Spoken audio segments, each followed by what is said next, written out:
Pour demain, samedi 29, nous aurons l'occasion d'être avec vous, mais de manière différée, parce que nous allons prendre la route pour les vacances. Donc, je voudrais passer avec vous ce moment d'enregistrement et faire quelque chose qui puisse nous aider à toujours garder le contact. J'ai intitulé ma présentation « Comment élever le niveau de notre vie ?»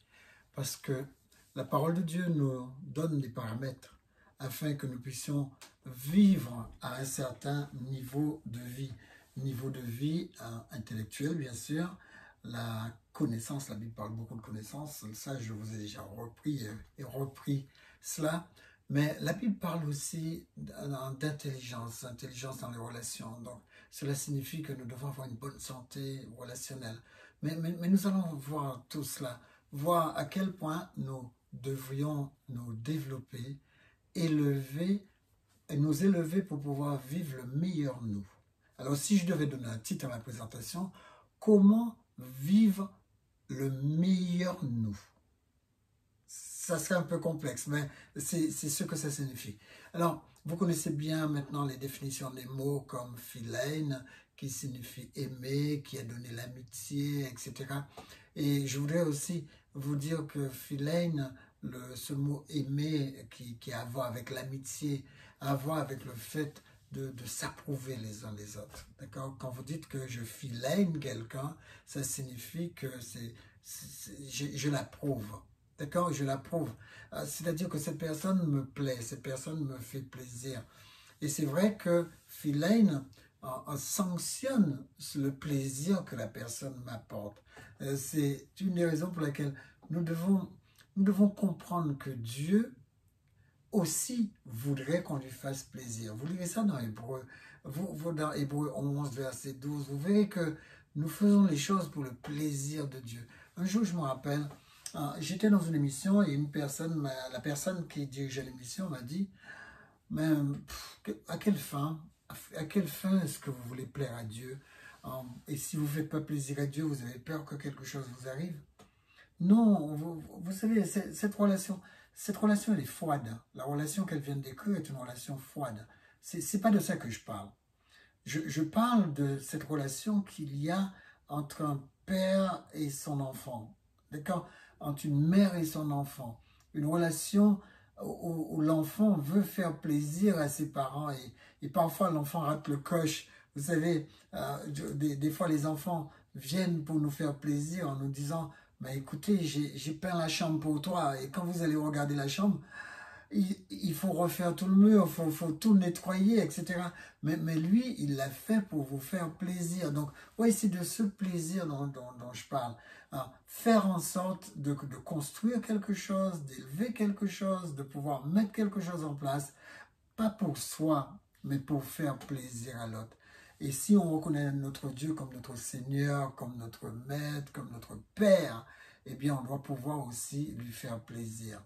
Faire plaisir à Dieu, est-ce que c'est quelque chose qui m'est nécessaire? Oui, oui, parce que lui, il me fait plaisir tous les jours.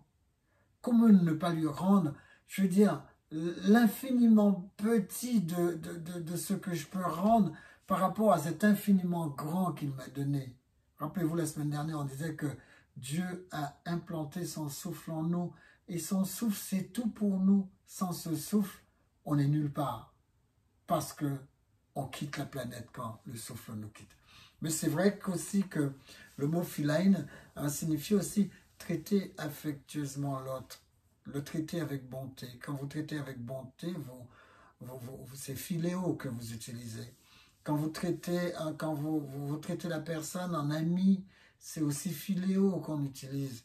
Quand vous accueillez l'autre, vous savez, quand vous faites l'acceptation de l'autre, il n'est pas toujours facile d'être accueilli. Mais quand vous prenez le temps d'accueillir quelqu'un, eh bien, vous faites cette démarche d'aimer philène. Le deuxième mot pour aimer, vous le connaissez aussi, ça vient de agapao, c'est le verbe agapao, ce mot que vous connaissez bien, agapé, c'est montrer des signes d'amour, c'est embrasser, c'est donner un baiser, tout cela fait partie d'agapao. Mais on pourrait dire aussi, c'est aimer faire avec l'habitude de faire. C'est-à-dire, aimer devient pour moi un caractère. Un caractère. Donc, en hébreu, quand nous on dit Ahav, il y a une autre connotation. Ahav, c'est d'abord, je vous ai déjà dit, donner. C'est donner, c'est s'approcher d'eux, c'est d'être précieux. Donc, nous ne devons jamais forcer une personne. Nous ne devons jamais forcer une personne afin de pouvoir nous aimer. Non, non, ça ne marche pas comme ça. Ne force jamais quelqu'un à te faire une place dans sa vie. Ne faites pas ça, c'est du forcing. Je ne peux pas obliger l'autre à me faire une place dans sa vie. Non, l'amour, c'est une question de don. L'amour est volontaire. Je ne peux pas forcer l'amour. Je peux pas violenter l'amour. Je ne peux pas abuser de l'amour. Non, non. L'amour, c'est comme ça. C'est quelque chose qui se donne. Et c'est vrai que si je ne peux pas obliger quelqu'un non plus à me faire entrer dans son cœur. Non, non, non. Ça ne marche pas comme ça. Si la personne connaît ta valeur, la personne créera une place dans son cœur pour te recevoir. Donc, ce n'est pas quelque chose qu'on oblige, non. C'est quelque chose qui vient parce que l'autre a fait le choix. L'amour, ce n'est pas seulement une émotion qu'on ressent, mais l'amour, c'est surtout un choix qu'on fait. Ça aussi, on aura l'occasion de le voir. Alors, c'est vrai aussi que si je veux essayer de construire une relation, je dois comprendre la différence entre ces trois, philein, agapeo et ahav. D'accord? Le mot qui a donné ahava. Ahava, c'est je t'aime. Donc, si vous essayez de construire une relation avec une autre personne, il faut tout d'abord, chercher votre entièreté. D'accord? On ne peut pas construire une relation avec l'autre ou construire une relation à l'autre sans que moi, personnellement, je sois bien avec moi-même. La preuve, c'est que vous allez gâcher la relation. Vous allez gâcher la relation. Si vous n'êtes pas bien avec vous-même, vous ne pouvez pas vous attendre à ce que la relation soit complète. Non, la relation est incomplète. Et si vous dites aussi, moi je veux chercher quelqu'un pour ma complétude. Non, j'entends souvent ça lors de mariage, qu'on a trouvé sa moitié.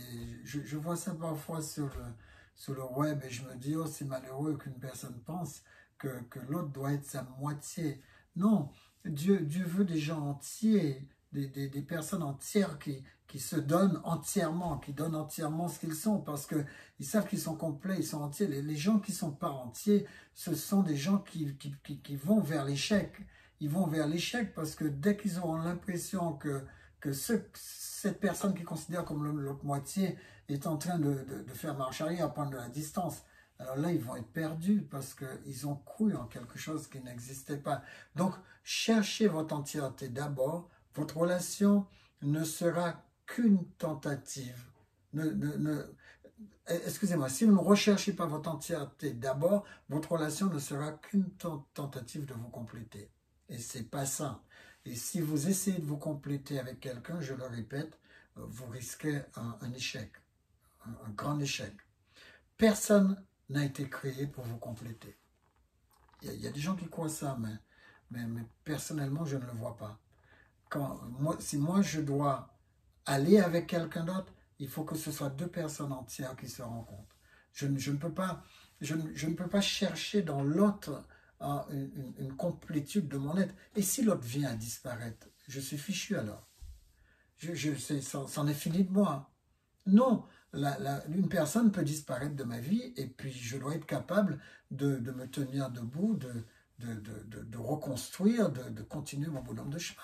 Vous savez, le fait d'accepter quelqu'un dans votre vie, le seul fait d'accepter quelqu'un dans votre vie signifie aussi que vous acceptez que cette personne quitte votre vie. Il faudrait que vous soyez conscient de ça. Quand j'accepte qu'une personne fasse partie de ma vie, j'accepte par la même occasion la possibilité que cette personne puisse quitter ma vie. Je sais qu'on a cette appellation jusqu'à ce que la mort nous sépare, mais personne n'a été créé pour notre complétude. Nous avons été créés pour que Dieu nous remplisse, pour que Dieu remplisse notre complétude, pour que Dieu rencontre notre entièreté et que Dieu nous construise. Et quand Dieu permet à deux de ses enfants de se rencontrer, ces deux enfants doivent être entièrement ce qu'ils sont. Ils ne peuvent pas être à moitié de ce qu'ils sont. Donc, votre complétude ne dépend de personne sur terre. Rappelez-vous ça. Votre complétude, c'est quoi? C'est le caractère complet que vous avez ou que l'autre personne a.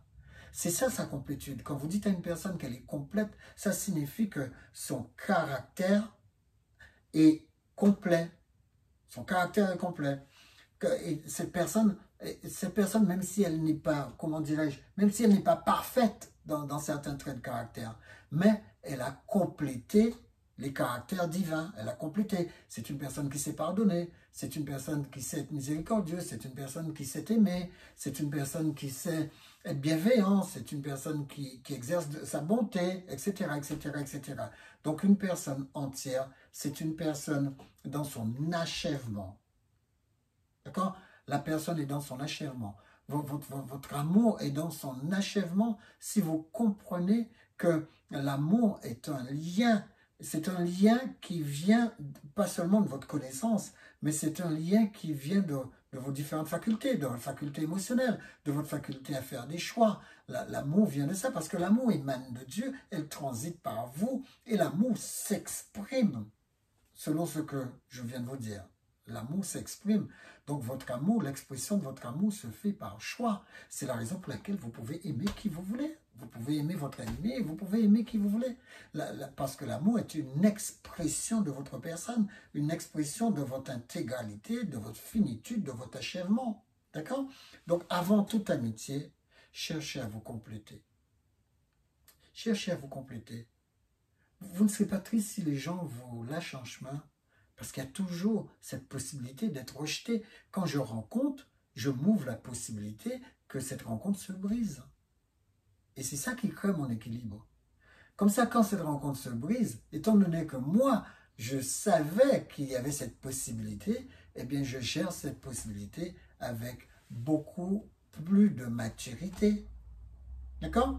Donc, avant toute amitié, il faut que vous soyez entier ou entière. Il faut que vous soyez intégral, il faut que vous soyez authentique.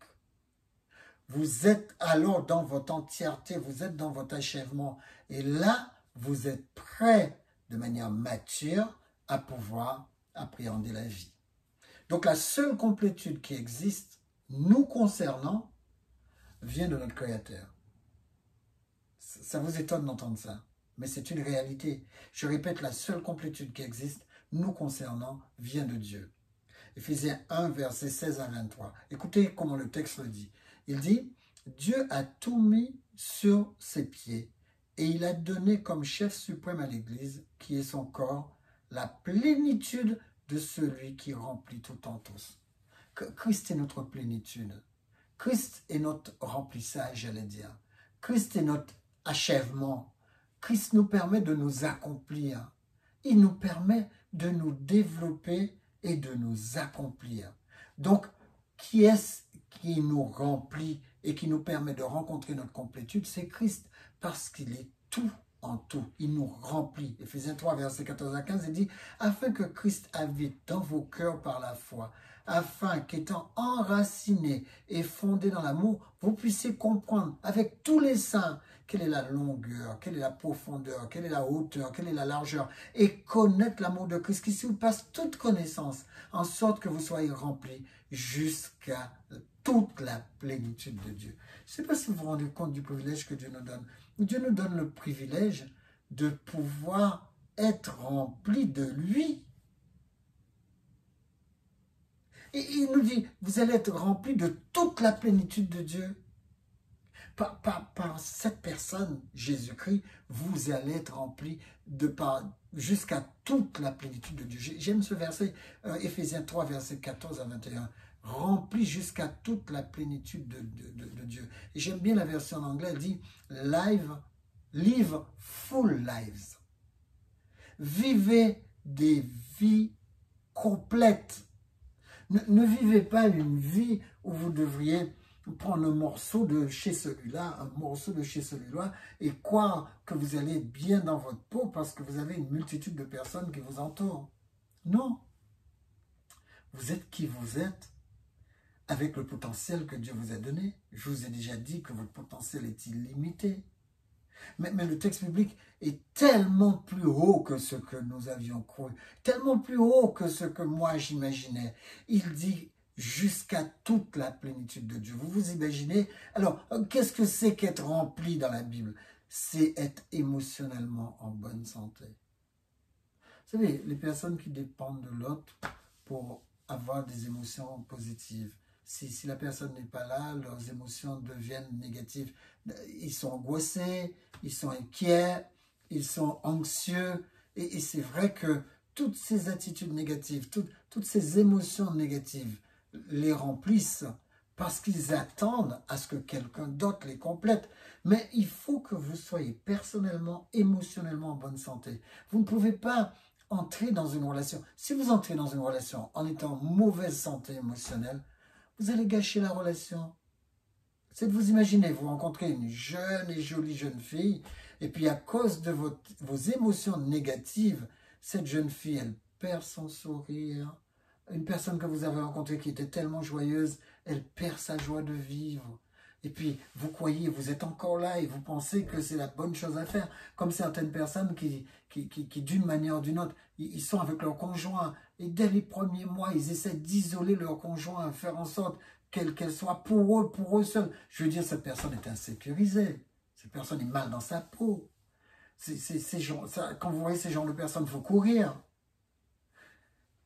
Il faut qu'une personne permette à l'autre personne de vivre son entièreté.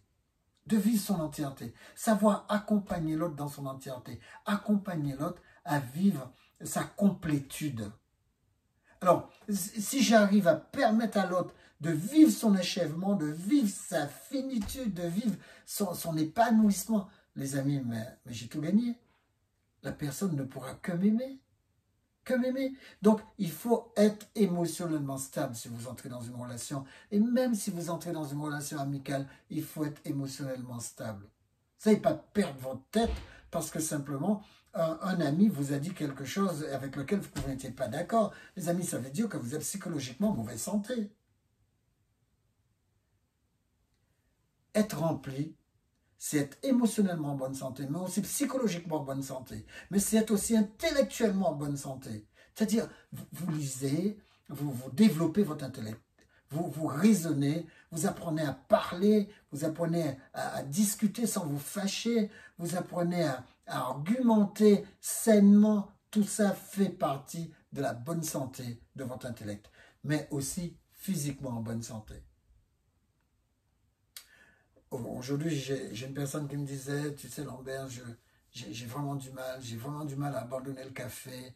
Je peux abandonner pas mal de choses, mais abandonner le café, alors je lui dis, vous avez un taux d'acidité très élevé. Ce serait peut-être bien de faire un effort. C'est vrai qu'on a grandi dans un environnement café, mais bon, écoutez, si je sais que quelque chose n'est pas bon pour ma santé, eh bien, que j'ai l'habitude ou pas l'habitude de prendre cette chose, j'ai vite fait tourner le dos. Vous savez ce que la Bible dit en Genèse chapitre 1? Il dit que Dieu nous a donné la domination sur toutes choses, même sur les semences. Alors le café, c'est une semence. J'ai la domination sur le café. Le jour où je décide de l'arrêter, je l'arrête. Et c'est comme ça que nous devons être libres. Ma liberté doit passer par le fait que je puisse lâcher n'importe quoi dans ma vie si je le désire. Mais si je n'arrive pas à lâcher quelque chose, je suis à cause de la chose, ça signifie que la chose me domine. Dieu ne n'avait pas donné aux choses de nous dominer, Dieu nous avait donné à nous la domination sur toute chose. Donc il est clair que je ne peux pas laisser quelque chose me séduire au point d'être addict. Non, si je suis addict, je suis soumis à cette chose. La liberté ne passe pas par là. La liberté passe par le fait que je puis accepter et rejeter ce que je veux. Parce que je domine la chose. D'accord? En tout cas, relationnellement, être en phase avec Dieu. Moi, quand je parle de santé, je parle du fond et de la forme. Les gens doivent voir que vous êtes émotionnellement en bonne santé, que vous êtes psychologiquement en bonne santé, qu'intellectuellement vous êtes en bonne santé et que physiquement vous êtes en bonne santé. Battez-vous pour retrouver votre santé physique. Si vous perdez votre santé physique, téléphonez-moi, je vous ai déjà dit. Les amis, la santé pour moi, c'est état de celui qui est sain, celui qui se porte bien celui qui a des moments d'exercice permanents et facile dans toutes les fonctions du corps, physique, psychique et spirituelle. Donc c'est ça la santé. La santé est globale. Et la santé, nous devons le prendre à bras le corps. Alors pourquoi être en bonne santé? Parce que si vous êtes en bonne santé, vos relations seront en bonne santé. Si vous êtes en mauvaise santé, vous avez vu, vous n'allez rien supporter. Et vous allez finir par détruire votre relation. Regardez ce qui se passe quand vous êtes malade. Quand vous êtes malade, les amis viennent un certain temps. Si jamais votre maladie dure, vous ne les voyez plus, pas vrai? C'est comme ça que ça se passe. On est dans le monde et on vit avec les paramètres du monde que nous avons. C'est comme ça que ça se passe. Donc, c'est à nous de savoir que notre santé ne dépend pas des autres. Notre santé dépend de nous. C'est nous qui prenons les décisions qui vont nous amener à une bonne santé. C'est nous qui prenons les décisions qui vont nous amener à une bonne relation. C'est nous qui prenons les décisions qui vont nous amener là où nous allons. Quel que soit le chemin que nous prenons, eh bien, c'est nos décisions personnelles qui nous ont conduits là. Donc, la santé d'une relation est proportionnelle à celle de la personne qui a la santé la plus basse dans la relation. J'aime beaucoup cette phrase. Je vous le relis. La santé d'une relation est proportionnelle à celle de la personne qui a la santé la plus basse dans la relation. Oui, vous l'avez compris. Quelle est la santé de ma relation? La santé de ma relation à l'autre. Quand je suis dans une discussion avec l'autre, quelle est la santé de cette discussion? La santé de cette discussion, intellectuellement, est proportionnelle à la connaissance de celui qui connaît le moins. Parce que vous ne pourrez pas monter le niveau avec une personne qui a le niveau au ras des pâquerettes. C'est la raison pour laquelle, si vous voulez que votre relation de communication soit en meilleure santé, efforcez-vous de communiquer avec une personne qui, elle, va augmenter le niveau et pousser même votre niveau beaucoup plus haut. Les amis, vous ne pouvez pas... Et c'est comme ça pour toute chose. Si vous êtes avec une personne qui est physiquement, je veux dire, qui est physiquement malade, qu'est-ce qui va se passer? La relation que vous avez va être toujours tributaire de sa maladie. Si vous lui dites, ah ben tiens, on va courir, on va descendre l'escalier, et qu'il dit non, eh bien vous n'allez pas prendre l'escalier, vous allez rester assis là parce que vous voulez rester à côté de lui. Et c'est comme ça pour tout. Je ne suis pas en train d'incriminer qui que ce soit, ne me méprenez pas, mais comprenez que cette phrase, elle est certaine, la santé d'une relation, quelle que soit la relation, que ce soit la santé émotionnelle, intellectuelle, etc., il dit, est proportionnelle à celle de la personne qui a la santé la plus fragile. La chose la plus importante que vous pourrez faire pour votre relation, c'est être dans une santé intégrale optimum. Je parle pour chacun de nous. La chose que moi je peux faire pour avoir une bonne relation à l'autre, c'est être dans une santé optimale, quelle que soit la catégorie que j'ai choisie. Si j'ai choisi le relationnel, il faut que je sois en bonne santé relationnelle. Il faut que j'utilise les termes appropriés. Il faut que j'utilise le développement approprié pour arriver à avoir une bonne relation émotionnelle. Eh bien, c'est pareil pour tout le reste, physique, etc. D'accord? Alors, on avance encore un peu. Ceux qui croient qu'ils sont une moitié de quelqu'un d'autre s'appuient toujours sur quelqu'un pour vivre et finissent par être pénibles à vivre. Quand une personne cherche toujours sa moitié, ça finit par être agaçant et pour lui et pour les autres. Parce qu'il est certain qu'il va s'appuyer sur l'autre s'il trouve une personne de bien dans sa vie. Supposons que c'est une femme qui cherche sa moitié, elle cherche sa moitié, elle n'est pas complète. Eh bien, quand elle va le trouver, elle va tellement s'appuyer sur lui qu'elle risque de l'user, d'user la relation, abuser de la relation et voir cette personne s'en aller. Les amis, c'est pénible. C'est pénible de s'appuyer sur les autres. C'est pénible d'être immature au point de devoir s'appuyer sur les autres pour se compléter. C'est pénible car il y a une perte d'identité lorsqu'il y a une fusion identitaire. Quelle que soit la relation dans laquelle vous êtes, que ce soit une relation amicale, que ce soit une relation maritale, etc., il faut qu'il y ait deux personnes entières. Parce que ces deux personnes entières peuvent aller beaucoup plus loin que deux moitiés de personnes. D'accord? La personne entière est beaucoup plus équilibrée parce que la personne entière n'a pas fondu son identité au point de disparaître. Vous avez vu un certain nombre d'amitiés comme ça? Il y a un, alors celui qui a pris, qui a quasiment le côté alpha de la relation, eh bien c'est lui qui va s'imposer, imposer ses idées, imposer tout. L'autre ne vivra pas, l'autre qui est à côté. Alors que si les deux sont dans leur entièreté, non, ils discuteront. Et ils auront une troisième voie toujours. Si celui-là n'est pas d'accord, celui-là n'est pas d'accord, ils vont finir par trouver une troisième voie où les deux sont d'accord pour faire un bout de chemin ensemble. Alors comment être entièrement vous? Alors maintenant vous pouvez prendre des notes. Petit A, trouvez votre signification profonde, le sens profond de votre identité. Qui êtes-vous? Je vous ai déjà dit Jean 1, verset 12 ou Jérémie 31, verset 3. Vous êtes des enfants de Dieu. Trouvez la signification profonde de votre identité. Les amis, ça c'est la première chose. Alors comment être entièrement vous? Petit B maintenant, ayez une authenticité inébranlable. Soyez authentique. Matthieu 5, verset 37, que votre parole soit oui, que votre parole soit non. Ce qu'on y ajoute, dit la Bible, vient du malin. Dans Jérémie 5, verset 2, il dit, avant toute chose, mes frères, ne jurez ni par le ciel, ni par la terre, ni par aucun autre serment, mais que votre oui soit oui et que votre non soit non, afin que vous ne tombiez pas sous le jugement. Quand vous dites quelque chose, la chose doit avoir de la valeur. Vous ne pouvez pas dire quelque chose et changer tout le temps. Vous savez, il y a beaucoup de mensonges dans ce monde. Beaucoup de mensonges. Le mensonge détruit des familles. Le mensonge détruit des relations amicales. Le mensonge détruit ne serait-ce que l'amitié. Le mensonge détruit cela. Habituez-vous à ce que votre parole, quand vous dites oui, c'est oui. Quand vous dites non, c'est non. Vous n'êtes pas là pour avoir des paroles mitigées, mais des paroles qui font vivre les autres. Les amis, la plus grande maladie des personnes en mauvaise santé émotionnelle, c'est la maladie de plaire. Les gens qui courent pour plaire, pour faire plaisir aux autres. Mais écoutez, mais vous descendez de plus en plus la pente. Parce que si vous courez pour faire plaisir aux autres, vous allez faire plein de compromis. Plein de compromis. Je ne parle pas de compromission, je parle de réels compromis. Vous allez faire des compromis. Vous allez faire des choses qui sont à l'encontre de votre éducation. Vous allez faire des choses qui sont à l'encontre des choix, des valeurs que vous avez faites. Et c'est la raison pour laquelle vous devriez être qui vous êtes. Soyez qui vous êtes. Ne vous promenez pas sur des chemins qui ne mènent nulle part. Éphésiens 4, verset 1, ou encore Isaïe 30, verset 21. Ne vous promenez pas sur des chemins qui ne vous mènent nulle part. Vous avez constaté que des gens qui vont nulle part aiment beaucoup vous demander de les accompagner.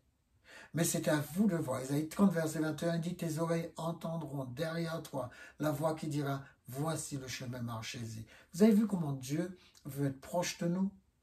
Dieu veut être proche de nous au point de nous aiguiller, nous montrer par quel chemin prendre dans notre vie. Les amis, quand vous iriez à droite ou vous iriez à gauche, vous vous perdriez. Et Dieu souhaite vous accompagner, vous guider. Alors comment être entièrement vous? Petit C maintenant, ayez de l'amour pour vous. Aimez-vous, je ne cesse de le dire.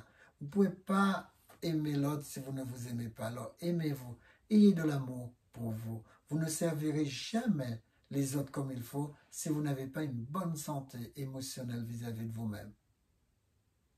Moi, parfois, j'aime bien donner cet exemple, j'aime bien rester dans la douche, rester dans l'eau chaude parce que ça fait du bien à mon corps. Et oublier un peu les factures parce que ça fait du bien à mon corps. Je n'ai pas toujours l'occasion de lui faire du bien, mais là, quand mon corps réclame ce bien, il faut lui faire du bien, quel que soit ce que ça coûte. Les amis, si vous ne vous aimez pas, vous vous inquiéterez sans cesse de ce que l'on pense de vous. Quel que soit ce que les gens pensent, qu'est-ce que vous en avez à faire? Les amis, aimez-vous au point de ne pas vouloir même savoir ce que les gens pensent de vous. Parce que vous êtes bien dans votre vie. D'ailleurs, quand vous êtes bien dans votre vie, les gens peuvent vous critiquer par derrière. Qu'est-ce que vous en avez à faire? Les gens peuvent murmurer dans votre dos, mais qu'est-ce que vous en avez à faire? Parce que vous êtes bien dans votre vie. Les amis, donnez un but à votre vie. Soyez vrai envers Dieu et vrai envers vous-même. Ne courez pas pour être vrai envers les autres, ça viendra tout seul. Je voudrais simplement vous dire, si vous connaissez bien le texte d'un Corinthiens 13, 13, il dit maintenant trois choses demeurent. La foi, l'espérance et l'amour. Vous avez observé quelque chose? La foi, l'espérance et l'amour? Ce sont les trois choses dans notre vie qui sont illimitées. Votre foi est illimitée. Vous pouvez déplacer les montagnes que vous voulez. Votre foi est illimitée. Vous pouvez vous penser, imaginer, vous projeter comme vous voulez. Votre foi est illimitée. Et rien n'est impossible à votre foi. D'accord? Deuxièmement, l'espérance, votre espérance est illimitée. L'espérance, vous savez, la foi a besoin d'un récipient dans lequel vous mettiez les choses pour que les choses s'accomplissent. Ce récipient, c'est l'espérance. L'espérance est illimitée. Vous pouvez y mettre ce que vous voulez. Ce que vous imaginez, vous pouvez le mettre dans votre espérance. Votre espérance va être amenée par la foi à sa réalisation.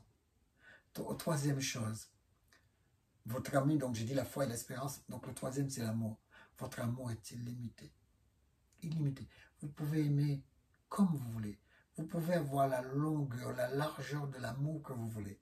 Vous pouvez aimer, je le disais au début, même vos ennemis. Vous pouvez aimer les gens qui ne vous aiment pas. C'est simplement une question de choix.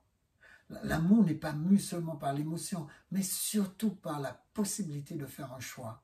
Et l'amour ne demeure pas toujours. Je vous ai dit que c'est une émotion. Donc, l'amour peut être poussé par la colère. La colère peut prendre la place de l'amour. Mais l'amour revient toujours parce que vous avez fait le choix qu'elle revienne. Et c'est pourquoi le texte dit, ne réveillez pas l'amour. Ne réveillez pas cette chose avant que cette chose le veuille. Parce que quand l'amour est réveillé, quand vous avez fait le choix d'aimer, eh bien, vous commencez à vous impliquer. L'amour implique toujours. L'amour impose. L'amour impose de s'approcher d'eux. L'amour impose de donner. L'amour impose la préciosité de l'autre. Donc, on a envie d'être en rapport avec l'autre parce que l'autre est devenu précieux.